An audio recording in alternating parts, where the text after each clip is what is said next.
lucky. Feel so lucky, feel so lucky.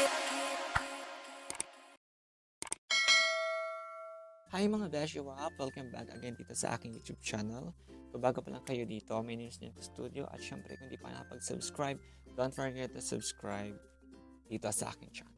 And for today's video mga Beshi ko, ayan, so kung nakikita nyo sa ating title, ito yung aking last skincare na ginamit. So ito nga yung, ayan, Brilliant Skin Essentials.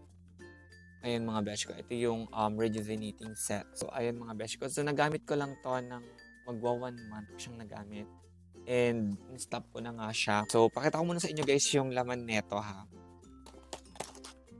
So yung laman neto, meron siyang kasamang Brilliant Rejuve Cream. Ayan, topical solution. Topical cream. So kita nyo naman yung aking Rejuve Cream, halos naubos talaga siya guys. Ayan. So, meron din siyang kasamang. So, ito nga yung sunscreen. Itong sunscreen to guys, ubos na yung sunscreen. And nakadami din akong sunscreen. So, ilang sunscreen yung nagamit ko. Ayan, 1, 2. Tapos, meron pa isa doon, paubos na yung 3. And then, meron ako yung 50 grams, yung malaki. Yan, gumamit din ako noon. Ayan mga beshi ko. Grabe, sobrang lakas ko talaga mag-sunscreen. And then, meron din sama Hydroquinone, Tretinoin, Brilliant Rejuve Toner. Ayan. O, diba yung toner ko halos andito na siya. Kung nakikita ito hanggang dito yung toner. Halos malapit na siya magkalahati. And then of course, etong sabon. Etong sabon guys, nakadalawang slice ako ng sabon nila. Ayan. So, and then ito yung kanyang packaging sa Andrea Brillantes, yung pinaka-model. So, ayun mga beshi ko, ikwento ko lang sa inyo kung ano yung naging experience ko sa product na to. Yung before ko siya gamitin, wala naman ako sobrang daming ganito kalalaking breakout. Ang problema ko lang talaga is yung nandito sa forehead ko, yung maliliit na bumps. Kaya ako gumamit. So, sabi ko, try ko to. And then, napanood ko sa isang online shop na nagla-live si Madam Glenda and meron talaga siyang pa-sale. Parang pag bumili ka ng buy to take 2. So, and then meron pang discount yun. So, nabili ko siyang 300 something. 4 na piraso na siya. So, yan. Humaling talaga akong bumili. And then, yun na nga. Ginamit ko siya. Okay naman. And then, yeah, okay naman siya. So, mag-insert na lang ako ng video dyan sa ating screen para makita nyo nga yung aking document video. So, then after 2 weeks, napansin din ng mga friend ko, mas dumami yung mga bumps ko here. Talagang as in ang daming bumps dito. Pero ngayon medyo nawala na siya. Dito, medyo nawala na rin yung bumps ko dito. Kasi in-stop ko talaga siya, guys. And then, kung mapansin yung mga beshi ko, ayan. Tapos nung i-stop ko na siya, doon na nagtubuan yung malalaking pimple. So habang ginagamit ko siya guys, hindi tumubo yung mga ganyang kalalaking pimples. Nung in-stop ko siya after 3 days, ayan na. Ito yung nauna, pangalawa.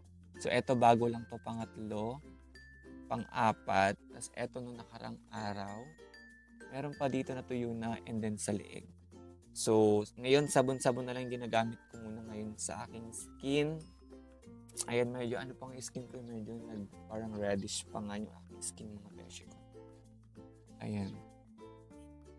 Pinapahinga ko lang and then gagamit tayo ng new rejuvenating set. So, baka sakaling makuha sa ibang rejuve set to.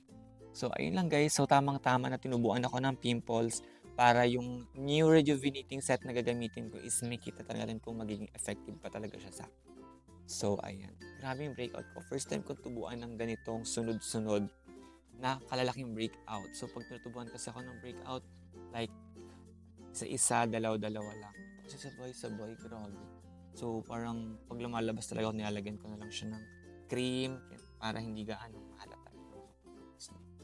So, ayun lang guys. So, ang ano doon, ang ano sa Brilliant is, kung hiyang mo naman, go. Ilaban mo lang. So, nagtanong kayo kung magtatanong kayo, bakit mo in-stop yung Brilliant? Hindi naman pala lumabas yung mga pimples na yan habang ginagamit siya. So, in-stop ko yung Brilliant guys kasi yun na nga, dami nakapansin na wala naman siya ganito kalalaking pimples. Ang meron lang is yung maraming bumps. As in, yung, alam niyo yung punong-puno ng pag hinaplos mo parang ang gaspang. So, sabi ko, baka lahat ito mahinog. Diba? Ganun kasi parang whiteheads na hindi makalabas sa skin. Kasi once na natuyo yung bumps, grabe, may nakukuha talaga akong mga whiteheads sa loob. Yung parang, ano yung laman ng pimples. Ganun yung nakukuha ko saan. So, nag-decide talaga akong i-stop ko muna siya.